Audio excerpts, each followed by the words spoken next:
તરફ આશાભર્યા લીલા ખેતરો, બીજી તરફ સૂકી ભઠ્ઠ ધરતી. આ છે સાબરકાંઠાના ખેડૂતોની વર્તમાન સ્થિતિ. સાબરકાંઠા જિલ્લાના ખેડૂતોએ આ વર્ષે ઉનાળુ પાકનું વાવેતર તો ઉત્સાહભેર કર્યું, પરંતુ હવે તેમની સામે ગંભીર સમસ્યા આવીને ઊભી છે.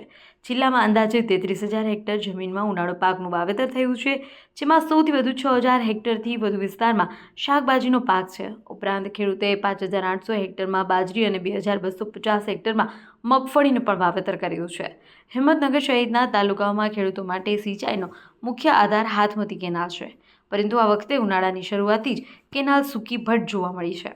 કુદરતની કઠોરતા અને કાળઝાળ ગરમીના કારણે ભૂગર્ભ જળસ્તર પણ ખૂબ નીચા ચાલી ગયા છે.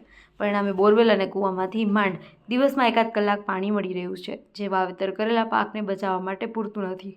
ખેડૂતોએ પોતાના પરસેવાની કમાણી અને રાત દિવસની મહેનતથી પાકનું વાવેતર તો કરી દીધું, પરંતુ હવે પાણીના અભાવે આ પાક સુકાઈ જવાની ભીતિ સેવાઈ રહી છે. જો સમયસર સિંચાઈ માટે પાણી ન મળે તો ખેડૂતોને મોટું આર્થિક નુકસાન સહન કરવું પડશે. આ ગંભીર પરિસ્થિતિને ધ્યાનમાં રાખી ખેડૂતોની સિંચાઈ મંડળીઓ સક્રિય થઈ છે.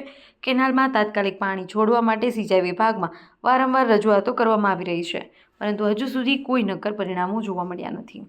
બીજી તરફ ખેડૂતો હવે સુજલામ સુફલામ નહેર તરફ મીટ માંડીને બેઠા છે. તેઓ માંગ કરી રહ્યા છે કે નહેર પાણીના યોગ્ય વ્યવસ્થા કરવામાં આવે અને તેમના ખેતરો સુધી સિંચાઈ માટે પાણી પહોંચાડવામાં આવે. ખેડૂતોનું કહેવું છે કે જો સરકાર સુજલામ સુફલામ નહેરનું પાણી યોગ્ય રીતે ફાળવે તો તેમના પાકને બચાવી શકાય છે અને તેઓ આર્થિક નુકસાનીથી બચી શકે છે.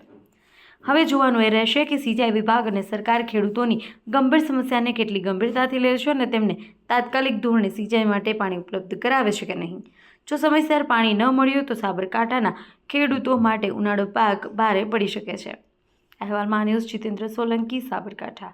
હું નારું વાવેતર કર્યું છે, મગફળી છે, બાજરી છે, એવું મેં વાવ્યું છે અને આ કેનાલમાં પાણી નહીં વધના કારણે અને આ પાક છે તે બળી જાય છે. જો સિંચાઈ વિભાગને અમે રજૂઆત કરી કે જો નારું પાણી મને આપવામાં આવે તો અમારો પાકને જીવતદાન મળે અને આ જે કૂવાનો તર ઊંડો જતો છે તે કૂવાનો તર ઉપર આવે કેનાલમાં પાણી છોડવાના.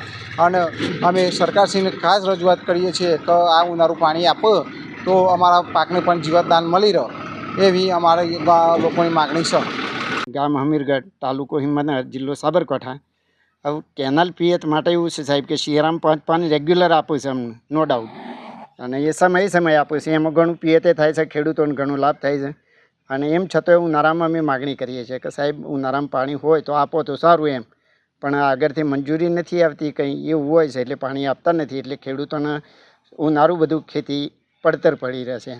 જો ઉનાળું પાણી થોડું આપું તો સારું, એમ પિયત બધું સારું થાય. સાબરકાંઠા જિલ્લાની અંદર ઉનાળુ ઋતુનું વાવેતર હાલ પૂર્ણ થયાની તૈયારીમાં છે. તમામ પાકો ખૂબ સારી રીતના ખેડૂત મિત્રોએ વાવણી કરેલી છે.